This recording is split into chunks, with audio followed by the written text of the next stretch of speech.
गांव के किनारे स्थित घने जंगल को लोग रहस्यमय जंगल कहते थे।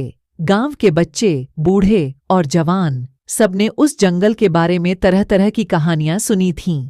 कहते हैं कि उस जंगल में एक चुड़ैल रहती है जो अपना रूप बदल सकती है। उसका असली नाम कोई नहीं जानता था, लेकिन लोग उसे रूपसंधरी कहते थे। एक दिन गांव में एक नया व्यक्ति आया। उसका नाम राघव था। वह एक वनवासी था जो पूरे देश में घूमकर जंगलों का अध्ययन करता था। गांव वालों ने उसका स्वागत किया और उसे गांव के सबसे अच्छे मकान में ठहराया। रात में खाना खाने के बाद गांव वाला, जिसके मकान में राघव ठहरा था, राघव से कहता है, आपका स्वागत है राघव जी, लेकिन ध्यान रहे, रहस्यमय जंगल में मत जाना। वहां एक रूप बदलने वाली चुड़ैल रहती है जो सदियों से लोगों को पकड़ती है और उनका खून पी जाती है। जो वहां जाता है वापस नहीं आता है। हमने तो पूर्वजों से यही सुना है। राघव गांव वाले की बात पर हंसता है और कुछ सोचकर बोलता है, धन्यवाद भाई साहब, लेकिन मैं ऐसी कहानियों पर विश्वास नहीं करता। मुझे जंगल का अध्ययन करना है और मैं वहां जरूर जाऊंगा। इससे पहले मैं बहुत जंगलों में गया हूं, बहुत भयानक चीजें देखी हैं, लेकिन चुड़ैल या कोई भूत नहीं देखा, क्योंकि वो होता ही नहीं है। असल में ये सब वहम होता है। जो लोग ऐसी बातों से डरते हैं वही लोग मरते हैं। तुम मेरी चिंता न करो, मुझे कुछ नहीं होगा। गांव वाला राघव की बहादुरी से बहुत खुश होता है और कहता है, तुम सच में बहुत बहादुर हो गुरु, मान गए तुम्हें। देखते हैं हमारे पूर्वज सही है या तुम। चलो गुरु, तुम सो जाओ, मैं भी चलता हूं। सुबह उठकर खेतों पर जाना है। और हां सुनो, एक बात और, पिछले महीने ही हमारे गांव का लड़का टिंचू गायब हुआ है जंगल में। सोचा तुम्हें बता दूं।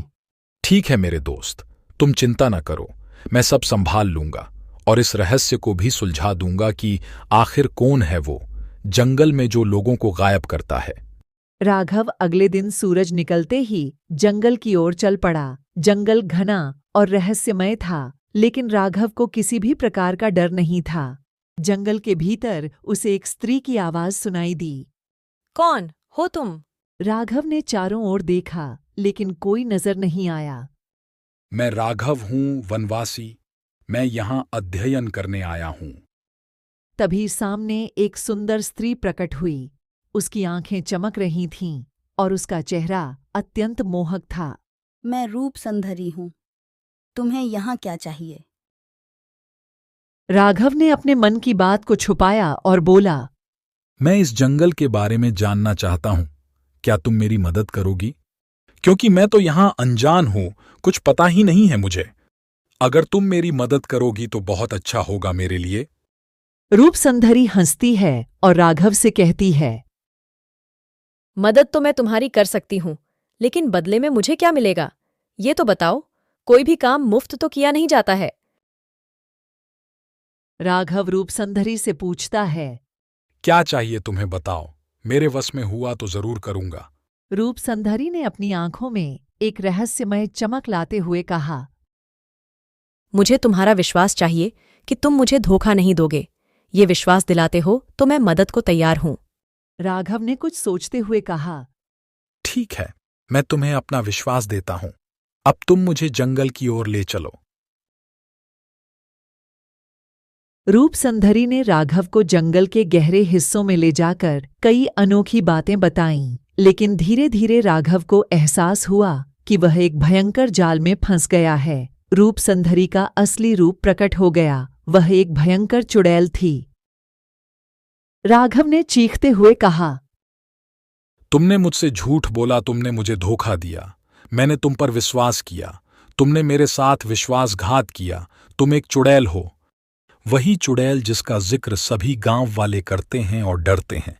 चुड़ैल ने हंसते हुए जवाब दिया, तुमने ही तो कहा था कि तुम मुझ पर विश्वास करते हो। अब यह जंगल तुम्हारा आखिरी घर बन जाएगा।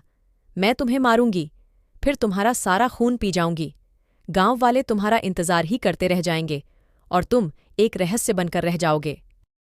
राघव अपने गुरु से मिली हुई तिलस्मी तलवार निकाल लेता है और चुड़ैल से कहता है, रूपसंधरी, अब तेरा अंत करीब है। अब तुझे जलाकर गांव वालों को तेरे खौफ से आजाद कर दूंगा। हा हा हा हा, तू मुझे नहीं मार सकता। वनवासी, मैं अमर हूं।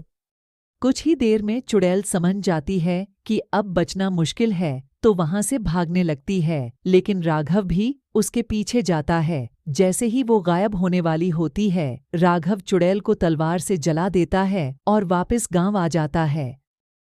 गांव आकर राघव गांव वालों को चुड़ैल के बारे में बताता है कि भाई लोगों, तुम लोग सही थे। वह बहुत खतरनाक चुड़ैल थी, लेकिन अब मैंने उसे जलाकर मार डाला है। बहुत बहुत धन्यवाद आपका वनवासी, जो आपने हम लोगों को उस खूनी चुड़ैल से निजात दिलवाई है।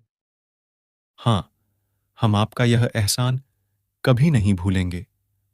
बहुत बहुत धन्यवाद। दूसरे दिन होते ही वनवासी अपने अगले मिशन पर चल देता है और गांव वाले अब बहुत सुकून की सांस लेते हैं। हेलो दोस्तों, बहुत मेहनत लगती है वीडियो बनाने में। अगर वीडियो अच्छी लगी हो तो लाइक करें, शेयर करें और चैनल को सब्सक्राइब करना न भूलें। धन्यवाद।